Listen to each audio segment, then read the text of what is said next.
Hi everyone, thanks for joining. We will get started momentarily. We've just still got some people joining and numbers jumping up, so we'll just give it one more minute.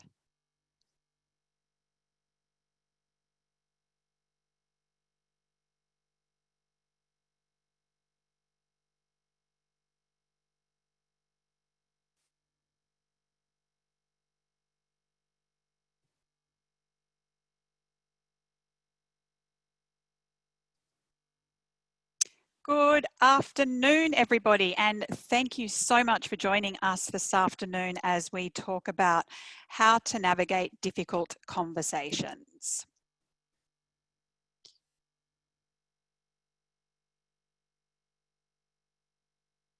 Sorry for your technical difficulties there. So in today's session, we will cover the current situation, what's changed. We're also going to talk about the secret power of vulnerability. We'll talk about feedback as a tool, and then how do we have difficult conversations in practice? How do you really do it? So in March, our world changed overnight for absolutely everybody. We then kind of thought that we were in a bit of a recovery phase and things might get back to normal. However, we've gone backwards and things are really uncertain. So it's a whole new world when it comes to having difficult conversations in this new remote world of work. I just wanted to talk really quickly through management philosophy over the years and how it's changed. It took decades for us to move from the industrial corporation to hierarchical leadership through to collaborative management. And then due to COVID-19, we really shifted from 2019 to 2020 to this massive shift where there is a real focus on empathy, trust, resilience, and growth. We all have everyone, our people and ourselves, asking us, when will this end? We're all feeling the uncertainty at the moment, and for some people it's really overwhelming. We're also grieving the loss of normality in our own way.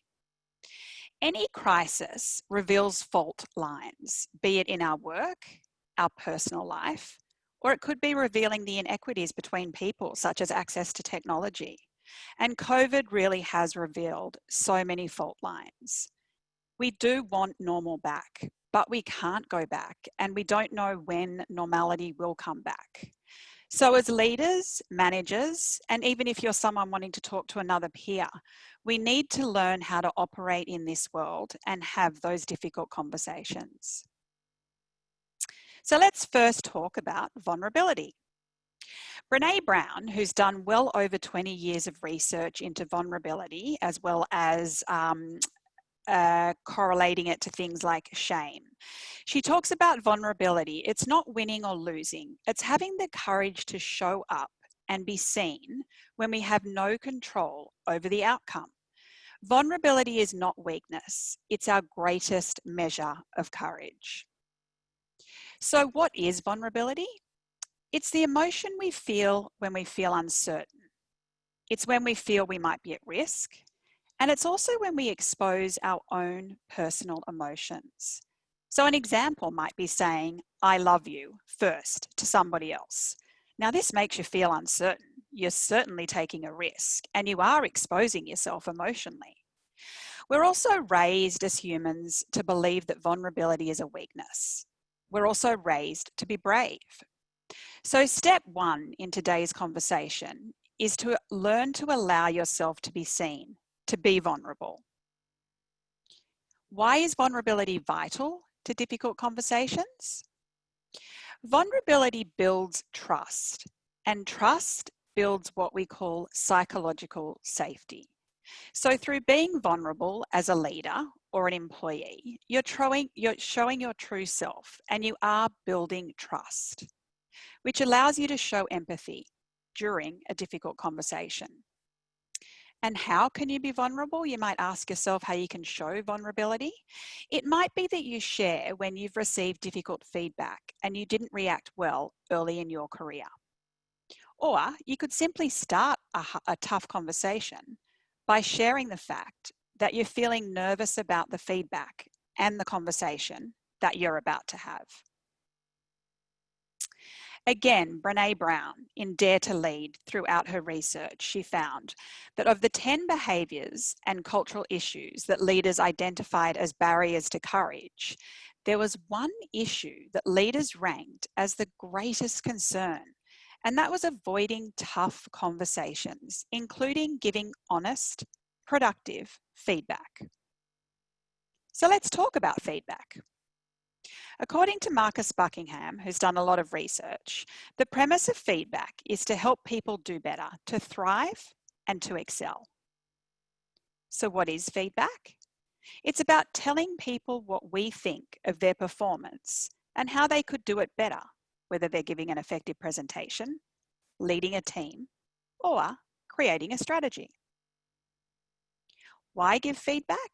It's a key ingredient to your success and to those who work for you. Without feedback, we don't know where or how we can improve. Studies have shown that 4 out of 5 employees appreciate both positive and negative feedback.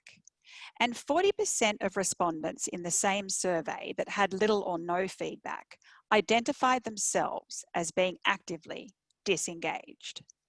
So when it comes to engagement, employees who receive feedback, good or bad, at least once a week are twice as likely to be highly engaged. And when they're highly engaged, we know our employees are highly productive.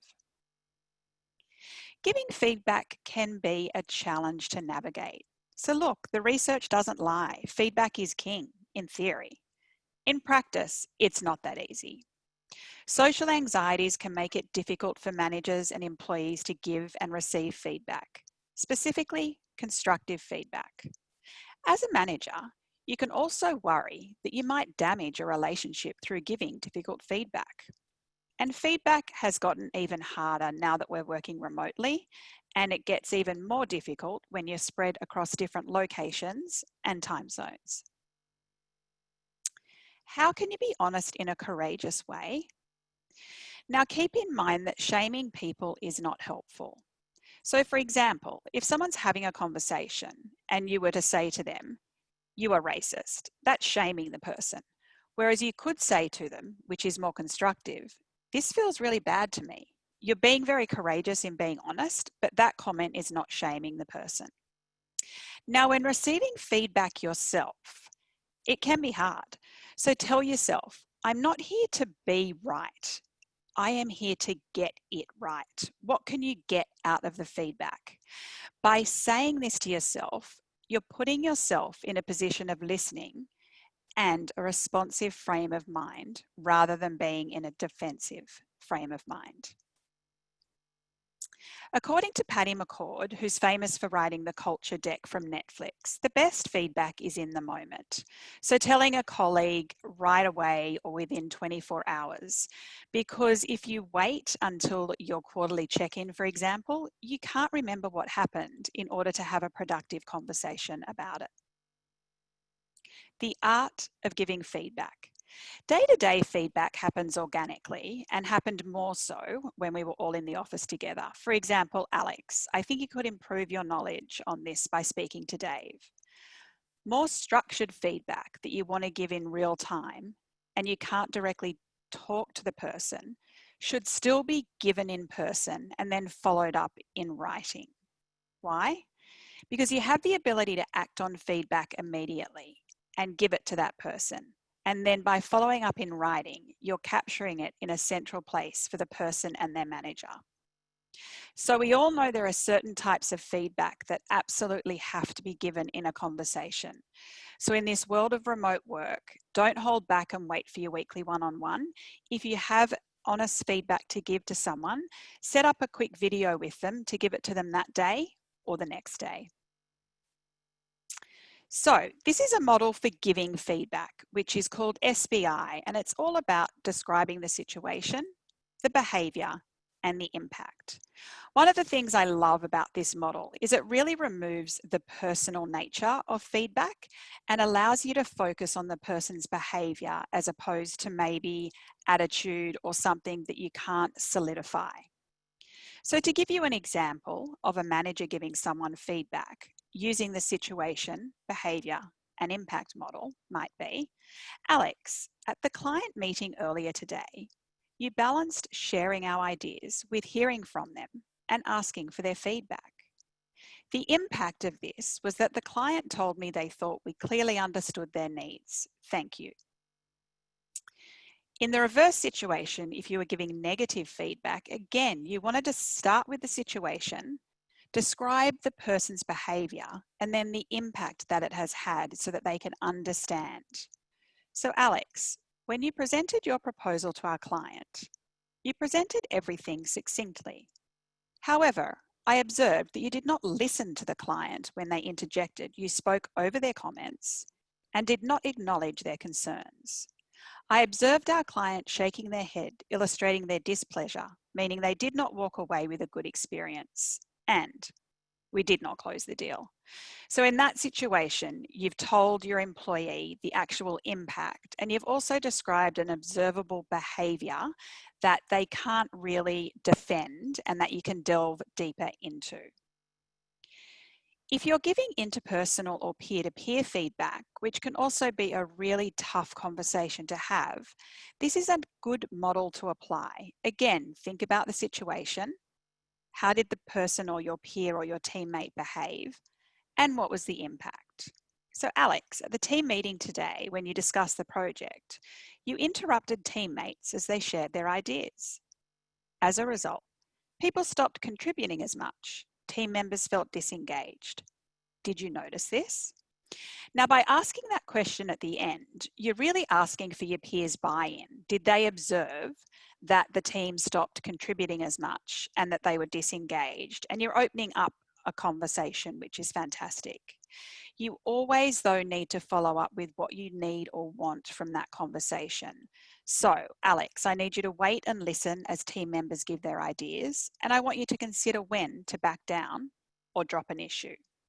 And it's really helpful if you make a note, if you're giving peer-to-peer feedback, to look out for whether that behaviour has improved in the next meeting that you have, because if it has, it's really important to reinforce that that person has taken on the feedback and improved their behaviour.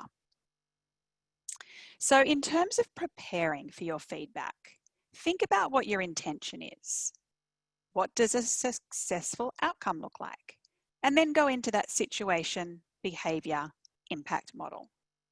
What information do you have to support what you will say? Is it something you've observed?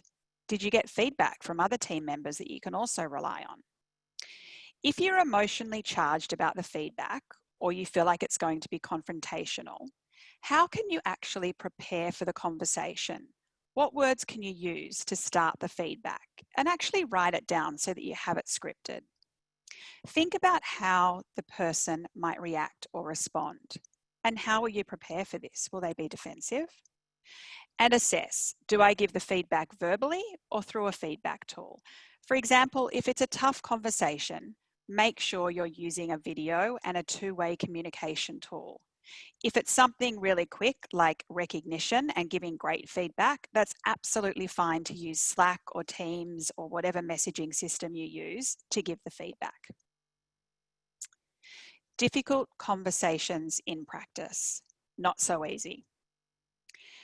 So a difficult conversation in the remote world. First of all, please don't avoid it. The issue will only get worse if you don't address it. Your only solution is to have that tough conversation. Again, two-way communication is vital. You want that eye-to-eye contact, and you want to be able to read the person's face as well. Always treat an individual as a person. This is really important. You have to listen to them. Put yourself in their shoes, show empathy, and listen about their personal situation. Empathy isn't accepting or condoning behaviour. It simply demonstrates that you can relate to that person, and it also builds trust. And back to that preparation, it's really key to that conversation happening well and to you being prepared for the person's potential response. How to handle someone who's not listening. So look, you could get pushback from your employee. They might become defensive. For example, a reaction might be, well, Julia does that too. Always divert the conversation back to the individual you're talking to. So a response to Julia could be, that could be true. However, today we're discussing you, Julia, and I'm giving you direct feedback. Now, your employee could continue to be defensive and divert and use blame. So keep pushing the focus back to the individual. Again, say, that could be true. However, right now we're discussing you and your performance. This technique, while to you it might seem repetitive, it really just affirms that you're leading the conversation. After you've affirmed that, start to engage in dialogue. Understand where your person is coming from. Be mindful that you might have made assumptions along the way, and you really do need to listen to them. What do you do after you've delivered the feedback? Following up is vital. It's as vital as preparing and delivering the actual feedback. So summarize the key points and expectations in writing. This gives your person those details to review in their own time. This is really important, especially if someone has reacted with emotion or defense. You also have a record if you ever need to move to a formal performance improvement plan process. And please close the loop. Schedule a follow-up meeting or use your next weekly one-on-one to discuss the feedback again and any action items that you've asked from your employee. Managing an underperformer. One of the hardest conversations you will have as a manager is when you have to tell a low performer that they are not meeting the expectations of their role. I have a sports analogy for you here, and that is a saying from a famous sports person who was talking about all of his coaches. And he says, it's nice to play for someone who supports you. So if effective, managing for improved performance can get you real results. Be mindful that performance improvement through coaching is a relationship and not just a one-off event or a one-off conversation.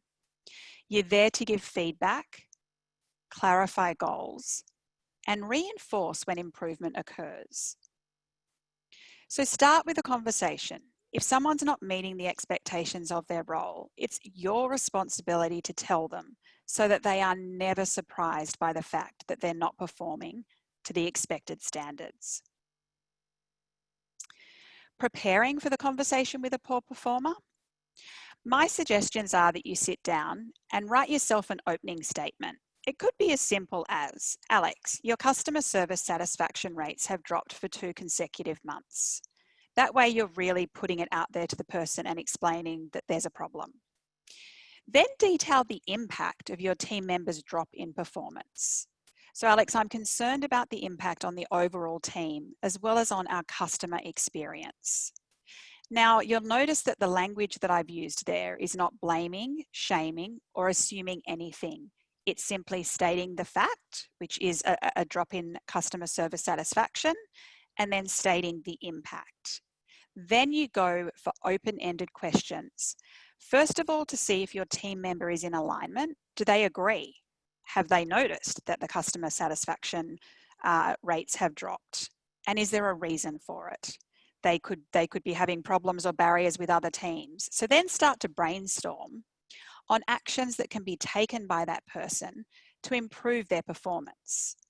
Now, by brainstorming together, your employee will start to take ownership and accountability of the actions needed rather than you simply telling them top down what they need to do to improve.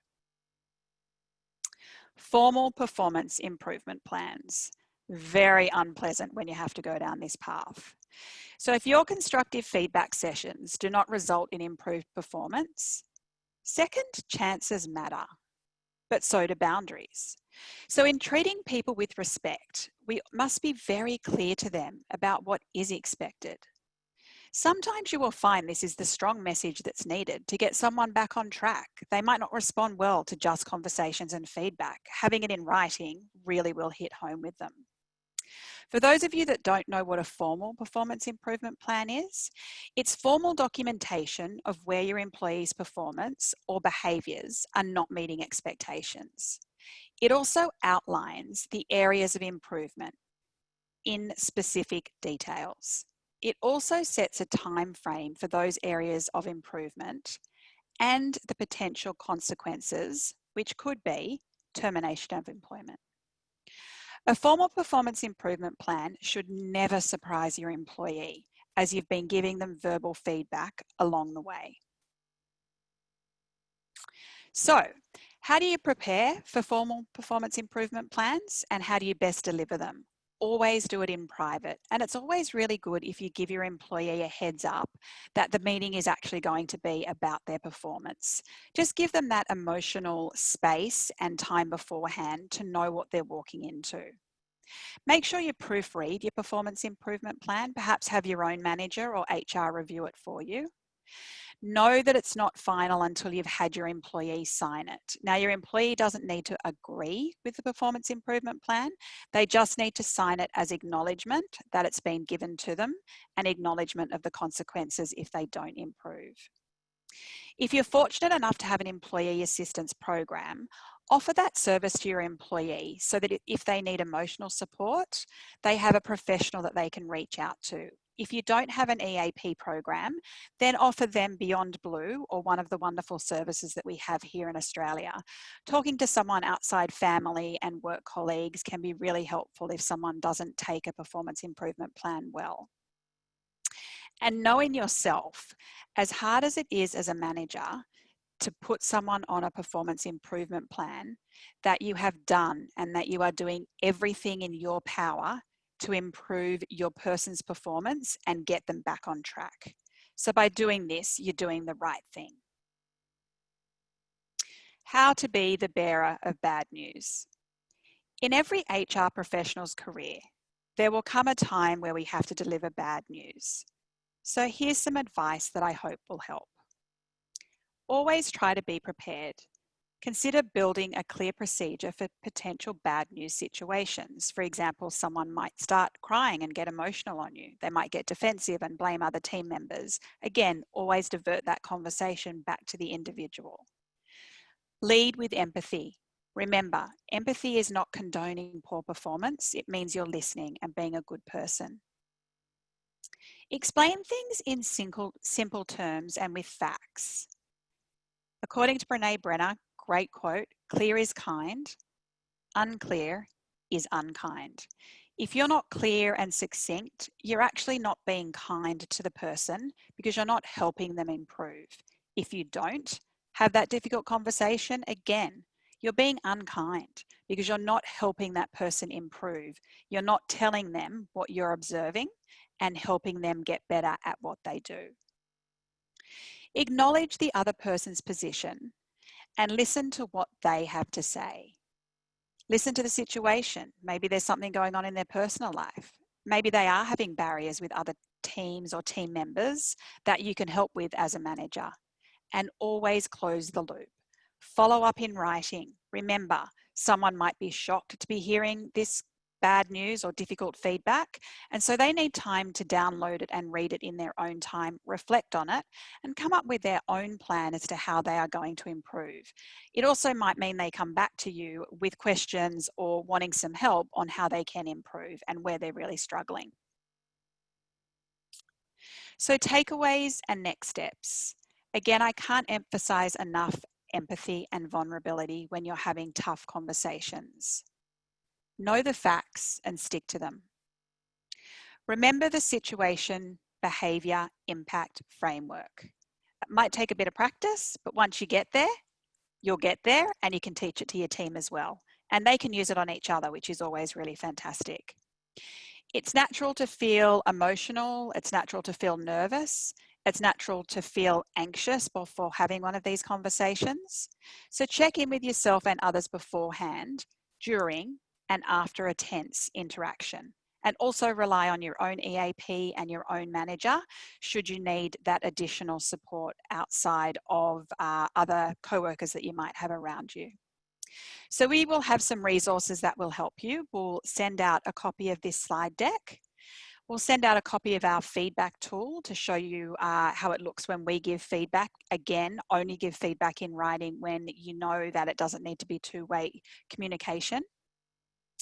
Keeping a digital paper trail through our online documentation system. And if you don't have an HRIS system, make sure you keep your own digital trail, whether it's through your calendar or your own documentation system through Microsoft or Google Docs.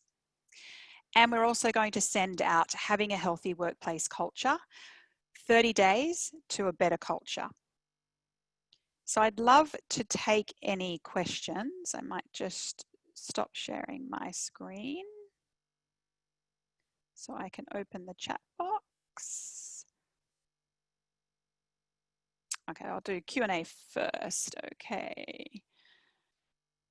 So I find it difficult to give constructive feedback as I am a people pleaser and am afraid of being disliked or coming across as harsh. How do I overcome this? This is natural. So first of all, accept the fact that you are a people pleaser. That's a great trait to have, and that will build empathy and vulnerability into the way you deliver things.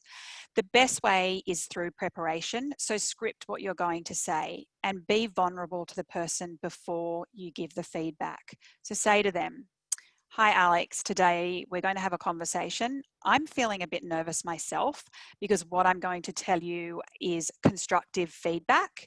However, I'm giving it to you because I want to improve your performance and your impact in your role." And so by then you're being vulnerable and saying that you're actually feeling nervous about giving this feedback. And you can even say, "I've scripted it and written it down to make sure I don't forget anything," because if you are a people pleaser, you might stumble during the conversation and forget to focus on specific behavior that you've observed or pointing out the impact of that behavior. And there's nothing wrong with reading from a piece of paper if you are feeling nervous. The only way to get better at it is to practice. And what you might want to do, these conversations are obviously confidential, so you generally can't practice on a co-worker.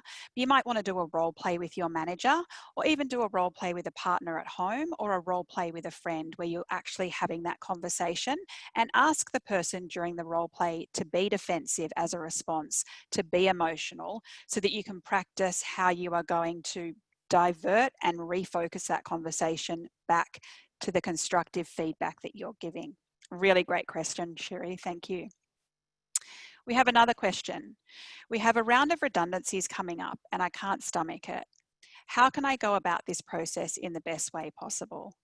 So redundancies are absolutely one of the worst parts of any manager's job and any HR person's job. The fact that you feel sick in the stomach about it shows that you are human, and it shows that you have empathy. So when delivering redundancy news, yes, we have rules under Fair Work Australia and under Modern Awards that we all need to follow. We need to start with a consultation, and then you need to move to the actual redundancy. Just show empathy during those conversations. You'd be really surprised at how understanding employees are about the fact, especially during COVID, if their roles are being made redundant. I remember I got career advice really early in my career to never show emotion when you're doing a redundancy, or if you're sitting in as an observer as HR with the manager delivering that redundancy news. That was some of the worst career advice I've ever received. If you are emotional during a redundancy conversation, that's absolutely fine. Again, you're showing vulnerability. You're showing that you're human. You're showing it wasn't your decision, it's a business decision, and it will help the person to understand that you're hurting too. I also recommend that if you are feeling sick in the stomach about it, that you reach out to Beyond Blue or someone to have a chat about how you're feeling about it, to make sure that you're not too deeply emotionally affected yourself. Another question. Hi, Alex. I have never let someone go before, and I want to be as prepared as possible for all outcomes. Can you talk to personal experience, and if not, some general examples? Yeah, look, so many experiences. You'll get some employees who become really defensive, and it's all contingent on whether it's a redundancy or whether someone is being terminated because they haven't met a performance improvement plan. So again, if you can show empathy, if someone becomes really defensive and they're going to be toxic, it's always best if you talk them through making that their last day, get agreement with them as to how they would like to message their exit to the rest of the organisation, and then pay them out their notice period. The reason I say that is because you don't want them going back into the workplace and becoming gossipy or toxic, because that just ends up affecting the whole team and really impacting the whole team. So you can be honest and let the rest of your company know that, Alex's last day was today. She decided to make today her last day because she was quite emotional about it. She thanks everyone for everything. She'll reach out in time. The more human you can be and the more honest you can be with the organisation, the better the news is felt across the organisation. Another question.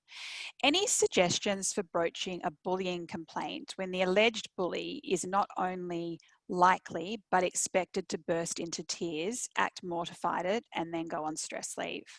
So first of all, prepare as much as you can. If the person does go into tears, always give them the option of having the meeting the next day, or Alex, you're really distressed and upset at the moment.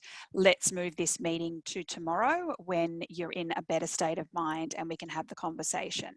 Or say to the person, I'll give you 5 minutes to pull it together. Unfortunately, Alex, as part of this bullying complaint, we are obligated to do this interview or investigation. So no matter what, we have to have the meeting. I suggest we don't put it off and we actually move forward with the meeting today. If the person goes on stress leave, it's just an unfortunate circumstance that you have to deal with. Just let them know when they go on stress leave that when they come back, the investigation will be taken up again and it will be moving forward. It lets the person know that even though they might be going on stress leave, which could actually be legitimate, that this claim is not going to go away and that the investigation is not going to go away. And from Vanessa. How do you turn the team members' morale around when they're feeling deflated after hearing negative feedback?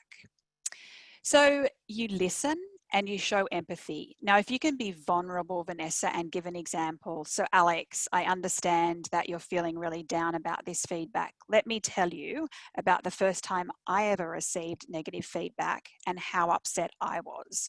And if you can tell them a story about that, they won't feel so bad about being negative. And then try and get focused on the solution, that brainstorming piece about how can you work together to come up with action plans on how to improve the person's performance and get them back to meeting the expectations of their role. Or it might not be that they're not meeting the expectations of their role. It just might be that you're giving them feedback on their behavior in team meetings, for example, and you want them to improve in general as a person and a team member.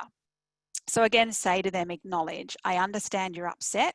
Let's focus on brainstorming. Let's whiteboard. Let's get together some action plans for how we can stop this behavior happening in meetings. Is it writing down a few reminders so that when you're sitting in the meeting, you're reminded about the fact to not interrupt people? Write your thoughts down so that when there's a space in the meeting, you can talk about your thoughts and speak up and not speak over other people.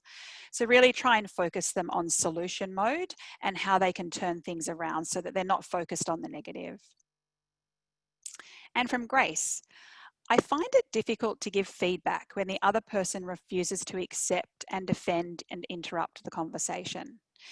So Grace, contingent on how many times they defend and interrupt. So the first couple of times, Alex, no, this conversation is not about Julia, it's about you. So we're going to focus on you, not the fact that you think that Julia does this. Keep bringing them back. If you need to though, put your foot down. Alex, you're at the point now where this conversation is unconstructive. We can either stop having the conversation and have it when you're ready to be an adult and receive the feedback, or we can continue with the conversation and keep going back to situation, behavior, impact. Go back to explaining to the person what their behavior looked like, what did you observe, how did others react, and what was the impact on the team, on a peer, or on a client. Sometimes you do have to put your foot down if someone is that defensive. Sometimes it can be borderline insubordination. Complaint, not complaint. That's from an anonymous attendee. I'm guessing you're asking what's the difference between, is it compliant or not compliant? If maybe that anonymous attendee can throw another question in just to solidify what they're asking. We've got one from Sumai V. I usually avoid confrontation. Casual conversations are all right, but in a formal confrontation situation, I don't feel comfortable myself. Any suggestions for me? Absolutely, Sumi. Go back to that preparation. So write yourself that problem statement. What is it that you're trying to achieve?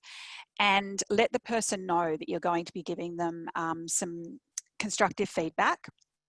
Let them know before the meeting. Let them know during the meeting that you're feeling uncomfortable, nervous, anxious yourself about it.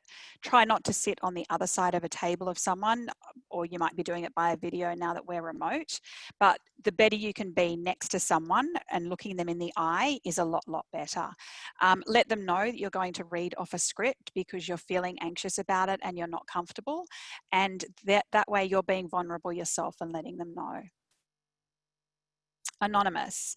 I have often been called methodical and emotionless, but I tend to just focus on results, deliverables, and actual hard evidence during meetings as opposed to intangibles.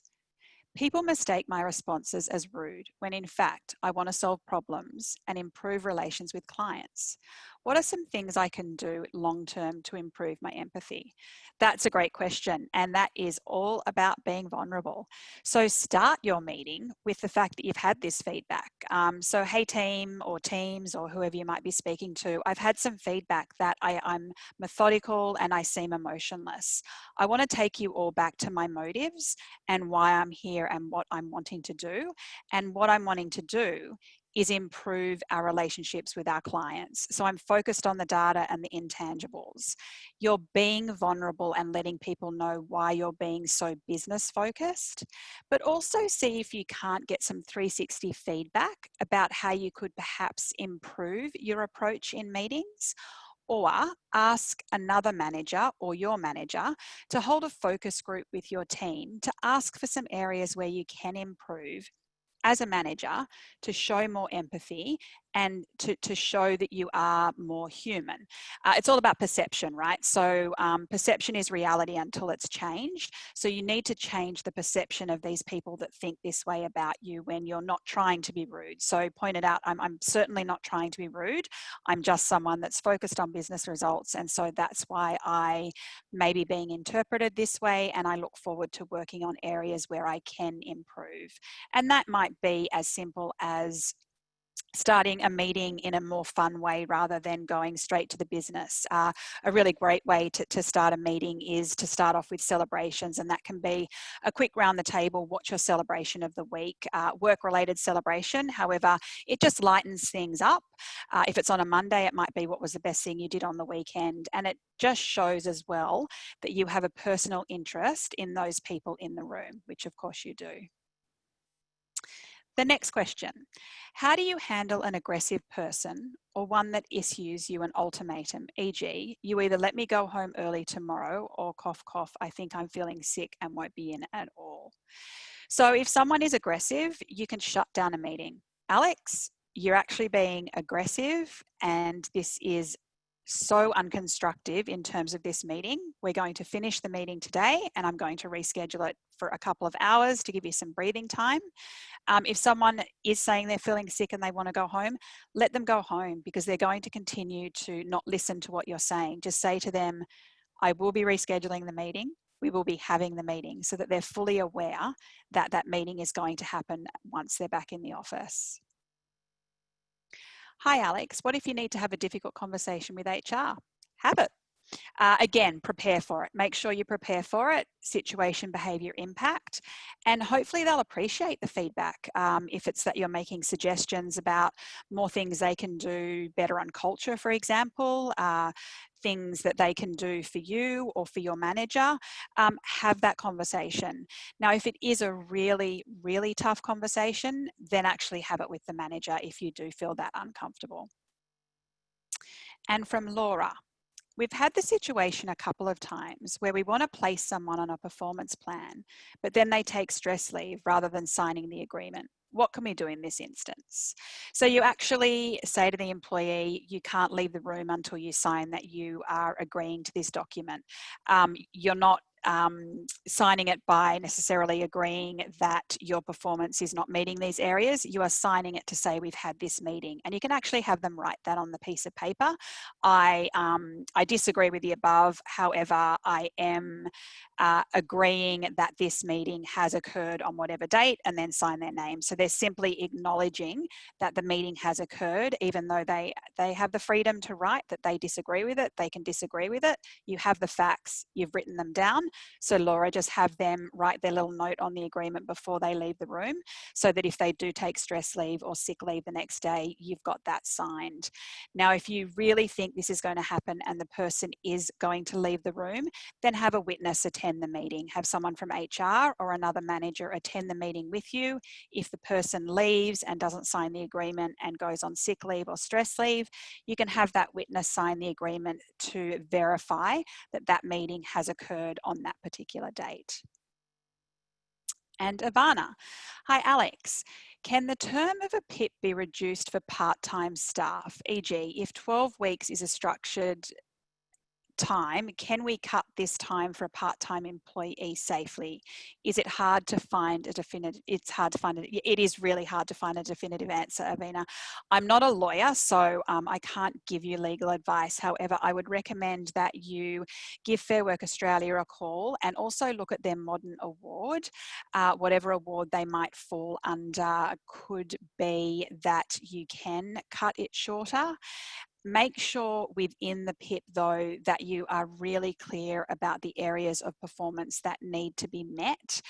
You'll quite often find that if an employee is acknowledging that they can't make the performance improvement areas, that they'll end up leaving of their own accord. Another one. Alex, any tips for coaching a manager to improve this process positively when they have written off the team member and are beyond frustrated with the poor behaviour? Absolutely. So first of all, you need to point out to the manager, them being beyond frustrated with the poor behaviour. I would say to the manager, how many conversations have you had with this employee about their poor performance, their inability to meet the expectations of the role, the bad behaviour that they might be engaging in?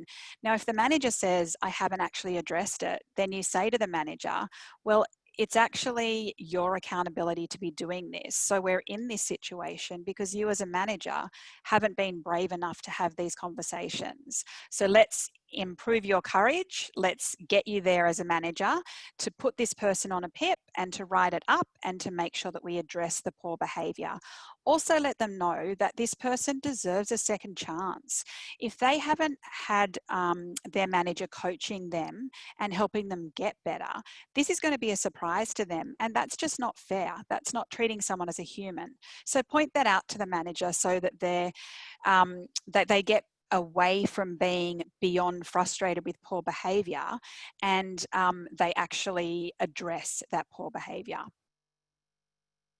Hi Alex, how do you have a conversation about bullying if HR or someone is in a position of power or is responsible for it? So you actually need to take it up the line. So if it's HR, go to someone else on the leadership team and make your complaint to that person. If it's someone on the leadership team, go to HR and make that complaint. Also see if your company has what's generally determined as a whistleblowing mechanism, which is where you can give anonymous feedback, and that way you can give the anonymous feedback and the company absolutely is under obligation to follow up. We have another one. How do you deal with an employee that takes any constructive feedback as a personal attack? You simply call it out and you say, look, Alex, you are being defensive and taking this as a personal attack. Let's take a step back and let's talk about the feedback and let's talk about the behaviour, and even whiteboard the situation behaviour impact if you need to whiteboard it. You can do that virtually through something called Jamboard, and you can actually write it down for the person or write it down and share your screen, write it in a template, not dissimilar to the PowerPoint that I just shared, and share it with the person so that they're not taking it as a personal attack. If they can reflect on their behavior and understand and remember back to that meeting, and you're giving them the feedback in real time, they will generally be able to step back and kind of say, oh yeah, I actually was interrupting that person in the meeting, or I did miss that deadline, or I didn't deliver this project on time. So generally, if you can just keep bringing the focus back and let the person know that they are being defensive. Do you have any books or tips you can recommend to help get better at confrontational conversations? Oh, absolutely. So Brené Brown, Dead Lead, Patty McCord, Powerful. Any books by Marcus Buckingham as well are all excellent books on how to deliver feedback. From Vanessa, how do you convey feedback to a peer that some of their comments are racist or make people feel uncomfortable? You've nailed it in the second part of your comment there, Vanessa, and I gave the example earlier. So if someone's having a conversation, don't shame them by saying, Alex, what you just said is racist, because that makes me feel kind of shamed, and it blames someone, and you're making assumptions. So say to the person, and if you're not comfortable saying it in a group, pull them aside and just say, look, Alex, the comments you just made, and try and be specific about the comments, I noticed made people feel uncomfortable. And you know what, Alex, it made me feel uncomfortable. So I want you to reflect on what you said, and I want you to tell me and open that dialogue. Tell me what you think about the comment you made. Tell me about how you think it might have made people feel uncomfortable. Alex, did you notice that people were feeling uncomfortable? And by opening that dialogue and saying, did you notice that people are feeling uncomfortable, you're really asking the person to reflect on what the other people were thinking, perhaps reacting, what were their face movements like, etc. And so don't shame or blame by making that remark that someone's racist. Just say to them, this feels really uncomfortable, or what you said made me feel uncomfortable, and you'll really make the person reflect on what they said. From Sue, when is it appropriate to advise an employee that they can bring a support person to a meeting? Absolutely any time. If you're letting someone know that you're going to have a meeting with them about constructive feedback and you do think that they need a support person, let them know, Alex, we're having a meeting tomorrow. It's actually about your performance. I recommend you bring a support person because the conversation is confidential. It can't be a co-worker. So I can either pick another manager to come along, or you can actually bring in someone else from outside if you need to. And then they might ask to move the meeting because they might be bringing in a spouse, a friend, or a parent, perhaps, if they're a young person. Anonymous. So hiya. We've reached critical mass in terms of the impact of the C-suite micromanagement of a specific team member at my startup. Fortunately, the team are able to understand that it's all well-intentioned, and I've been able to pass on the feedback to the managers involved. I feel that we need a circuit breaker for the team, and a solid plan for the managers to step back. Their current approach to feedback is the compliment sandwich, which has led to the team feeling overwhelmed, lost, and undervalued.